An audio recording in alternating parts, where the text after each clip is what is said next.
अस्सलाम वालेकुम वरहमतुल्लाहि वबरकातुहू। Welcome to my YouTube channel Islam talks with Umme Huzaifa. कैसे हैं आप सब लोग? जैसा कि हम सब जानते हैं कि हमने मोहम्मद अरबी सीरत नबी सल्लल्लाहु अलैहि वसल्लम पर मबनी एक किताब है वो जो पढ़ना शुरू की। तो और हम पहुँचे थे वहाँ तक जब हलीमा बीबी मोहम्मद सल्लल्लाहु अलैहि वसल्लम को अपने साथ ले आईं और अपने घर पे पहुँच गईं और उन पे अनवार और बरक़ात का ज़ाहिर होना शुरू हो चुका था। तो आइए चलते हैं हलीमा बीबी की तरफ कि उनके घर पे कैसा समा था मोहम्मद सल्लल्लाहु अलैहि वसल्लम के आने के बाद। चलें पहले एक दफ़ा दुरूद पाक पढ़ लें। अल्लाहुम्मा सल्ली अला मुहम्मद व अला आलि मुहम्मद। व्यूअर्स, अब हलीमा बीबी के यहाँ बरकतों की बारिश थी। हर चीज़ में बरकत ज़ाहिर हो रही थी। जानवर मोटे हो गए, दूध से थन भारी हो गए, हर तरफ बरकत ही बरकत नुमाया थी। रफ्ता रफ्ता 2 साल गुजर गए। आमना का लाल हलीमा का दूध पीता। हलीमा की एक बेटी थी शिमा, उसकी गोदियों में हमकता सहरा की खुली फ़ज़ा होती और देहात की सादा ज़िंदगी। जिस्म तेज़ी से बढ़ा, हाथों पैरों में ताकत आ गई और बच्चा खूब तंदुरुस्त हो गया माशाल्लाह। शीरखारी के दिन पूरे हो गए। अब वक्त आया कि बच्चा माँ की गोद में चला जाए, उसके घर की रौनक बने। लेकिन क्या हलीमा इस बच्चे को जुदा कर देंगी? ऐसे बच्चे को जो उनके लिए सरापाए बरकत था, मुजस्समे रहमत था, बाइसे राहत और मौजबे सआदत था। किसी तरह भी तबीयत उसे छोड़ने पर तैयार न थी। तमन्ना थी कुछ दिनों और साथ रहे कि बरकतों का सिलसिला तादेर कायम रहे। वो बच्चे को लेकर माँ के घर की तरफ चली, लेकिन इरादा था उनसे गुजारिश करेंगी कि बच्चे को कुछ दिन और साथ रखने की इजाज़त दे दें।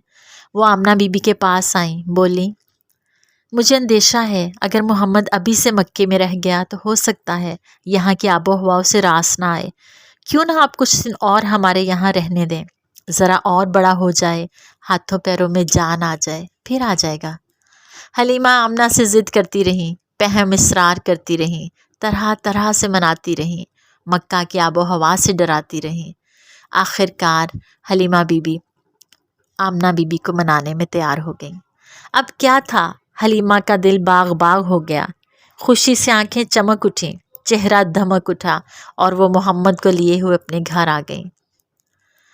मोहम्मद फिर उसी सहरा में आ गए। अब फिर वही खुली फ़ज़ा थी, रेत के टीले थे, चिकने चिकने पत्थर थे, वही साथी और वही हमजोली थे।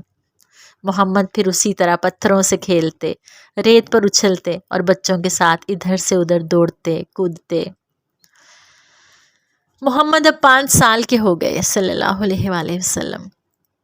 हलीमा से जुदाई के साथ फिर आन पहुंची। मोहम्मद से हलीमा को बेहद मोहब्बत थी। वो सचमुच उनकी आंखों की ठंडक थे, उनके दिल का सुकून थे। मोहम्मद को भी हलीमा से बेइंतहा मोहब्बत थी। नबूवत मिलने के बाद भी जब वो आपके पास आई तो आप मेरी माँ कहकर लिपट गए। हलीमा के लिए मोहम्मद की जुदाई सुहाने रूह थी, लेकिन करती क्या कि अब घर पहुंचाना ज़रूरी था, मज़ीद रोकना मुमकिन ना था। उन्हीं दिनों एक हादसा भी होते होते रह गया, जिसकी वजह से हलीमा ने और जल्दी की। एक रोज़ वो बैठी हुई थी, साथ में मोहम्मद भी थे। इतने में हबशा के कुछ ईसाइयों का गुज़र हुआ। बच्चे पर नज़र पड़ते ही वो ठहर गए। करीब आए तो उसे बड़े गौर से देखने लगे, एक एक चीज़ का जायज़ा लेने लगे। हलीमा से पूछा, कैसा बच्चा है ये? फिर वो आपस में कुछ इस तरह की बातें करने लगे, इस बच्चे को साथ ले लेते हैं, इसको अपने यहाँ ले चलते हैं, यकीनन ये बच्चा एक अजीम इंसान होगा, हम खूब जानते हैं ये क्या बनेगा।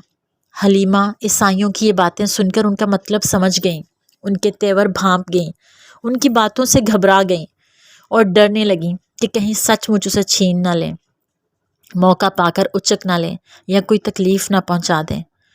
हलीमा बीबी नज़र बचाकर भाग खड़ी हुईं, बच्चे को लेकर गायब हो गईं। उन्हें उम्मीद न थी कि वो इस तरह भाग सकेंगी और बच्चे को उन्हें ईसाइयों से बचा सकेंगी। जितनी जल्दी मुमकिन था वो आमना के पास पहुंची, उनकी अमानत उनके हवाले की, तब जाकर कहीं इत्मीनान का सांस लिया। अल्लाह अकबर।